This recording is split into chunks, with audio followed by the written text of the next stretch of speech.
그리고 국감이라는 게 사실 그렇게 어려울 것인가? 요거 중요한 국감 돌파 난이도. 네. 1번 이지, 2번 노말, 3번 베리베리 하드. 한 노멀 정도가 아닐까 싶은 게 일단 2대1입니다. 의석이. 그렇죠. 그러니까 국감이라는 것은 의원마다 발언 시간이 똑같은 거예요. 그렇죠. 당별로 똑같은 게 아니라. 그러면 이제 여권 야당 쪽이 이제 한 번 말하면은 여당 쪽이 두 번 말하는 거예요. 그럼 그 이재명 지사의 발언권하고도 연결되는 거지 않습니까? 그러니까 그런 부분, 그리고 국민의힘 의원들이 열심히 준비하고 있겠지만은 전투력 뭐 아주 대단한 게 있으면은 그거 미리 했겠지. 그거 뭐 기다리고 있겠어요. 김태현의 정치쇼.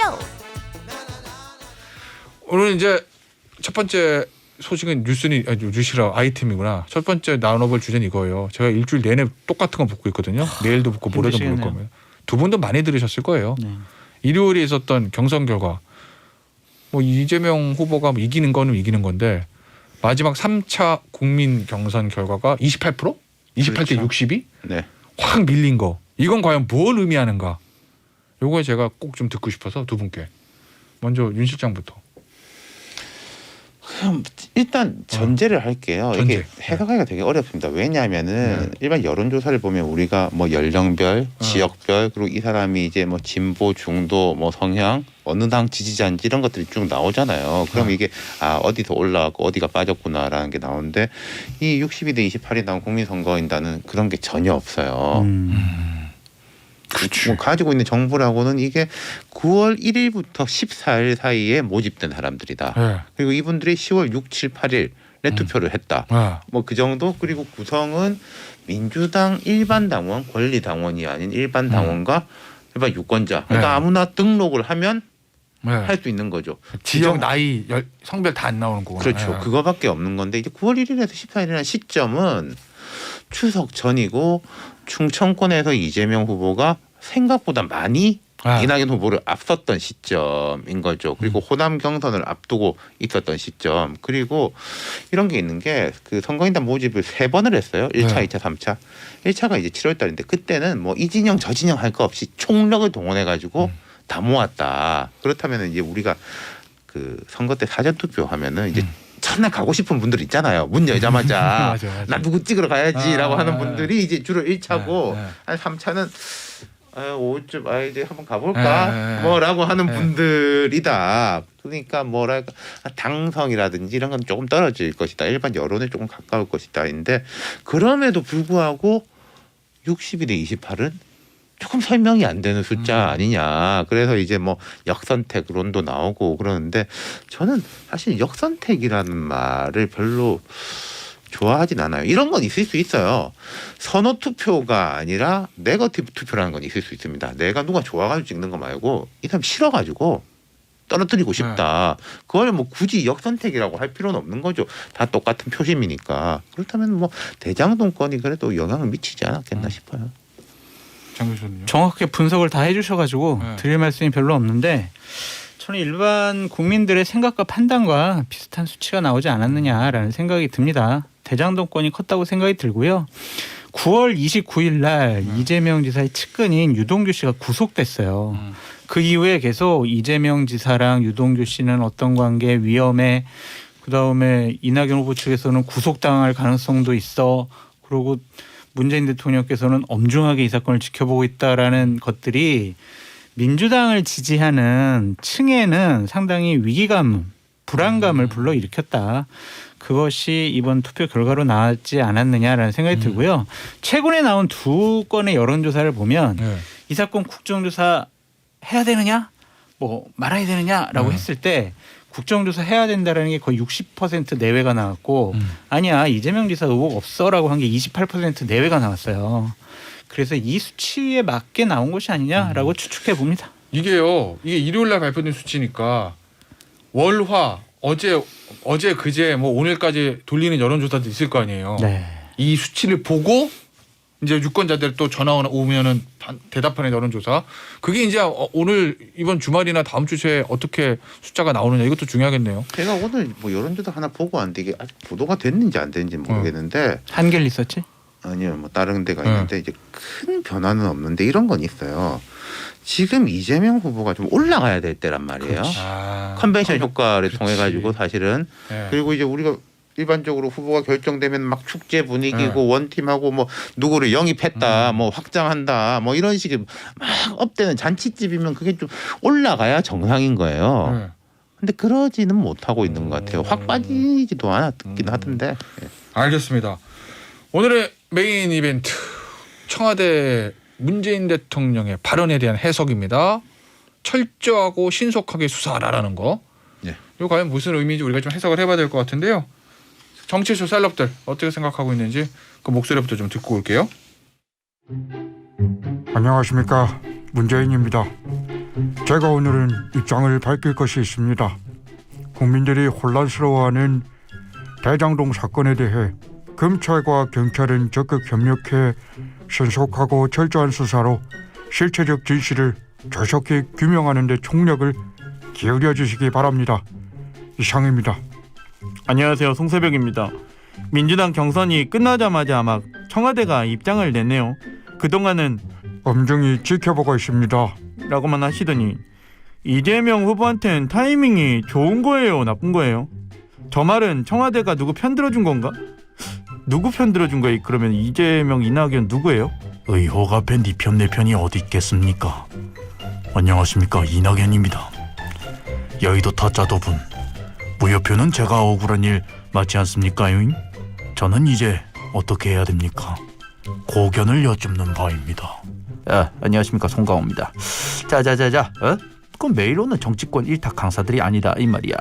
다들 정치쇼 택시 핸들 잡고 있지? 조승우 형, 뭘 더요? 준비됐으면 오라이. 사실은 이 대장동 의혹이라는 게 가장 큰 이슈인데 여당 경선이 끝나자마자 대통령이 국민적 관심이 많은 이 의혹에 대해서 얘기를 하셨기 때문에 우리가 해석을 안 할 수가 없잖아요. 언론부터 쭉 보니까 청와대는 야 그냥 원론적인 얘기 한 거야.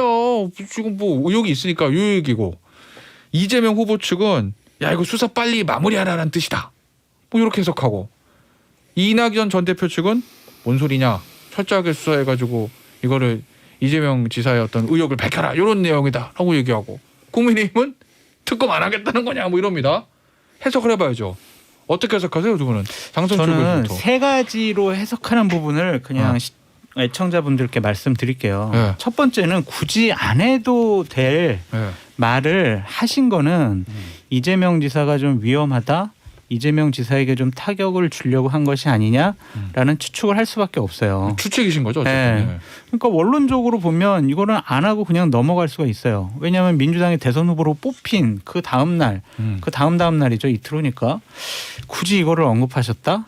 이거는 이 상황을 좀 심각하게 보고 계시는 거다라는 추측이 하나가 있고 또 하나는 진짜 원론적으로 면죄부 주기 위한 것이 아니냐라는 생각도 들어요. 신속하게 뭐 실체를 밝혀라라고 하셨는데 김호수 검찰총장은 어제 야 검찰하고 경찰하고 한 라인 구성해가지고 협조 체제를 구축해라고 하거든요. 이 사건 신속하게 하려면요 검사 더 투입해야 되고 경찰 해가지고 합수단을 꾸렸어야 돼요. 근데 그런 모습 없이 한 라인을 통해서 이 사건에 대해서 논의해보고 상의하겠다. 이것은 그렇게 적극적인 수사 의지가 보이지 않아요. 신속에 방점시켰다는. 그렇죠. 그래서 제가 봤을 땐 원론적인 언급이다라는 것도 하나 해석이 가능하고 또 하나 세 번째 마지막 해석은 결국엔 윤석열 후보를 겨냥한 것 같다라는 생각이 듭니다. 윤석열 후보요? 윤석열 후보 사건과 관련해서 지금 검찰하고 경찰하고 해서 7가지를 수사하고 있어요. 뭐 장모 문제라든지 아니면 부인 문제라든지 본인 문제라든지 이런 것들과 관련해서 야당에서 분명히 비판이 나올 수가 있어요. 아니 야당의 대선 후보 1위를 어떻게 이렇게 대선을 앞두고 권력이 이렇게 수사를 하느냐. 이거는 권력에 의한 선거 개입이다라는 공격을 받을 수가 있는데 이재명 후보 우리 집권 여당의 후보도 저렇게 신속하고 공정하고 빨리 수사하라고 했으니 이 부분은 우리가 야당을 타격 주기 위한 게 아니다. 공정하게 그냥 사법적인 절차 시스템대로 수사하고 조사하는 거다라는 면피가 가능해졌다. 그래서 저는 세 가지로 봅니다. 우리 윤태곤 네, 뭐저 비슷하게 생각을 하는데 그게 청와대 의도는 이런 거겠. 이게 약간 애매하고 뭐 내가 볼 때는 나한테 유리하게, 네가 볼 때는 니한테 유리하게, 그럼 성공한 거예요. 청와대의 의중이 아 이거 잘 모르겠는데 무슨 네. 말인지라고 나오는 게 제 그걸 기대했을 것이다. 그리고 그 기대대로 되고 있다. 네. 그리고 이 각 발언 캠프가 유리하게 해석하고 막 그렇죠. 이런 거. 그리고 이 발언 하나만 볼 게 아니라 이제 어제 이제 몇 가지를 봐야 될 것들이 있는 게 대통령이 이야기가 나온 직후에 이제 이재명 지사가 저 경기도지사직을 유지하겠다, 국감 받겠다라고 이야기를 했고 또 민주당에서는 그 이낙연 후보가 요구했던 당무위를 열어가지고 이 처리하겠다. 뭐 그런 게 이제 한꺼번에 같이 나왔단 말이에요. 그러니까 이 대통령 발언으로 인해 가지고 여권의 이런 혼란상들이 조금 정리가 되는. 그러니까 물론 뭐 사법적인 수사라든지 이런 건 남아 있겠습니다만은 일단 좀 태세 전환, 좀 옷 매무새도 이제 갖추고 좀 뭔가를 준비하는 그런 이제 신호탄으로 보여요. 그럼 그렇다면 뭐 청와대 그런 거가 이제 효과를 거두고 있는 거죠. 물론 이게 뭐 검찰한테 실질적으로 어느 정도의 영향을 미칠지 저는 그건 뭐 모르겠습니다만은 어떤 정치적으로 볼 때 뭔가 약간 정리를 하는 그런 느낌들이 있는 그럼 거죠. 그게 효과면 청와대의 의도도 그거라고 보시는 거예요? 아니면 그렇죠. 청와대 의도는 다른 의도가 자, 청와대 이런 거죠. 자, 이거는 수사로 넘어가는 것이고 있어요? 정치권에서 할 일들 우리 여권은 우리 할 일을 하자. 여기서 우리 할 일이라는 게 뭐겠습니까? 경선에 대한 마무리 아니겠어요? 여기서 하나 봐야 될 관전 포인트는 네. 뭐냐면 어제 이재명 후보가 대통령께 면담을 요청했어요. 그렇죠. 그것까지 있었죠. 또 그거를 대통령께서 받아들일지 안 받아들일지 이것도 우리가 한번 지켜봐야 될 것 같다. 그거는 받는 거죠. 왜냐하면 제가 생각할 때는 안 받으면 그 공개를 안 했겠죠. 청와대에서 면담 신청을. 안 그러니까 받으면 원래는 그냥 당연히 만나는 게 맞아요. 원래 집권 당연히 여당, 그렇죠. 집권 여당의 당대 뭐 대선 후보가 뽑혔는데 당연히 대통령께서 만나서 격려도 해주시고 그래야 될 텐데. 그 사이 안 좋았던 이명박 대통령도 당시 박근혜 후보 만났어요. 그렇죠. 그죠?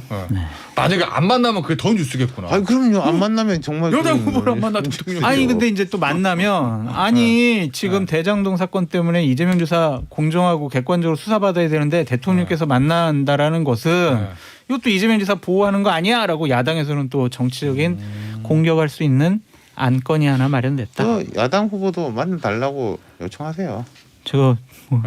제가 뭐 나당 말할 결정되면. 자격이 없어요.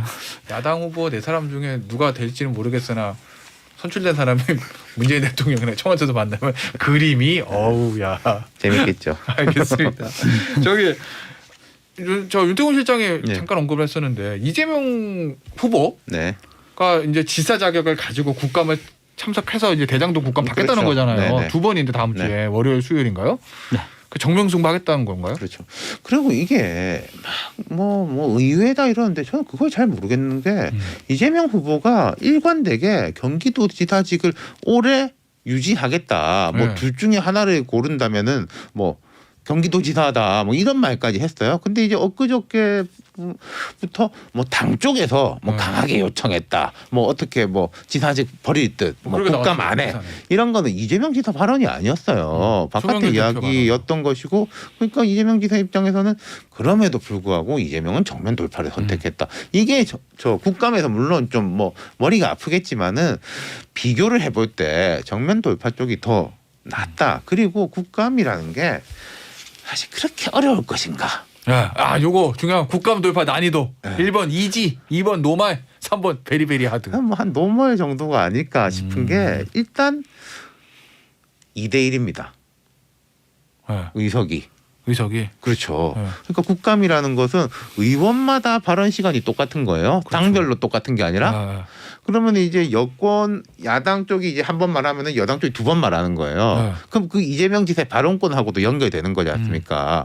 그러니까 그런 부분 그리고 국민의힘 의원들이 열심히 준비하고 있겠지만은 전투력. 뭐 아주 대단한 게 있으면은 그거 미리 했겠지. 그거 뭐 기다리고 있겠어요. 네. 또 한 가지 이제 원희룡 후보가 그런 이야기 했지 않습니까? 국감에서 거짓말하면 위증이다. 당신 국감 큰일 난다라고 했는데 예컨대 성남시가 잘한 겁니다. 이건 뭐 국민의힘 게이트입니다. 이런 건 사실관계라기보다는 의견이라든지 주장이라든지 그런 건 거잖아요. 거짓말이라고 하면은 뭐 10이라는 숫자를 뭐 100이라고 이야기한다든지 뭐 사실관계에 대해서 뭐 부인하는 건데 그런 것까지 가겠나 싶어요. 그러니까 주구장창 이재명 후보 입장에서 본인이 하고 싶은 얘기 쫙 쏟아놓고 오면 크게 어렵진 않을 거다 그런 취지구나. 그러니까 새로운 정보, 증언, 네. 뭐 녹취 이런 것들이 없으면 국민의힘 의원들이 이재명 지사의 방패를 뚫기가 좀 힘들지 않을까. 이재명 지사 말도 잘하고 네. 좀 뻔뻔한 모습도 있기 때문에 네. 잡아뗄 거다. 근데 이제 전추정 말씀하시는 거예요, 결국. 예, 제가 이제 생각하는 거는 이낙연 후보를 지지했던 네. 의원들이 있잖아요. 나도 그거 궁금했어요. 만약에 이제 서른 선대위원장이 얘기했던 네. 결정적인 제보 같은 거를 네. 받아서 그 자리에서 아니 이재명 지사 당신 말에 이런 의혹이 있는데 이거 어떻게 생각하냐. 지금 여당 내에서 공격을 할 가능성도 있지 않을까. 저는 그 거꾸로로 보는 게요. 18일하고 21일이잖아요. 오늘 13일이죠. 행안위하고 국토위죠. 네, 오늘 13일인데 그 뭐 당무위 한다는 거 아닙니까? 오늘 오후. 네, 그럼 이낙연 후보 쪽에서도 출구 전략일 수가 있고 18일, 20일 국감에서 장 소장님 이야기하고 반대로 네. 이낙연 개조차도 이재명 지사를 보호했다. 네. 이 국감을 통해서 우리는 원팀이 됐다. 오히려 민주당 입장에서는 그런 모멘텀을 만들 수 있는 네. 기회일 수도 있을 또 거예요. 정확한 지적이시네요. 혹시 맞네요. 서른 의원이 어느 의원인지 아세요? 그 가보자 궁금하네. 행안위나 국토위는 아니신 거죠? 네, 서른 그건 아닌 의원이. 것 같은데. 예, 예. 외통이 아닐까요? 알겠습니다. 자, 자, 국힘 경선 지금 한 시간 2분 남았는데요. 국힘 경선 완료 한 달 남았잖아요. 국힘 얘기 잠깐 해봐야 되니까. 자, 4강 있는데 관전 포인트 경선 TV 토론 좀 하나씩 짚어주세요. 그러니까 제가 이 의견에 동의하는 건 아닌데 윤석열 TV 토론이 될 거예요. 양자 두 분 간에 이제 TV 토론이 3번 예정되어 있는데 결국에는 윤석열 후보가 얼마나 실수할 것이냐, 윤석열 후보가 얼마나 잘 방어하고 본인의 정책 비전을 잘 얘기할 것이냐, 저는 윤석열 TV 토론이 될 것 같다라는 생각이 듭니다. 윤청근 실장님. 그렇죠. 그러니까 저 민주당을 우리가 봤을 때 처음에는 다 이재명 공격 하다가 그 중반부터 약간 느낌이 바뀌었어요. 추미애 후보가 이제 이낙연 후보를 공격하고 박영준 후보가 독자 노선을 걷고 이낙연, 이재명 양강 구도로 됐는데 약간 그런 흐름들도 보이지 않을까. 유승민, 홍준표, 뭐 윤석열 공격, 뭐 원희룡 독자 노선, 뭐 이런 식의 느낌들 처음에는 그러다가 한 중반 가면서 전략 수정이 있을 수도 있겠죠. 알겠습니다. 앞서 윤태곤 실장이 잠시 언급했던 여론조사가요. 한국갤럽이 10월 5일부터 7일까지 조사한 건데요. 이재명 25%, 윤석열 20% 이렇게 나왔다는 거 알려드리면서 요거는 경선 전이네요. 서른 의원은 국방입니다. 서류는 국방이에요. 알겠습니다. 2부 마무리하도록 하겠습니다. 잠시 쉬었다가 3부에 돌아올게요. 지금까지 윤태곤 실장, 장성철 특임 교수였습니다. 감사합니다. 감사합니다.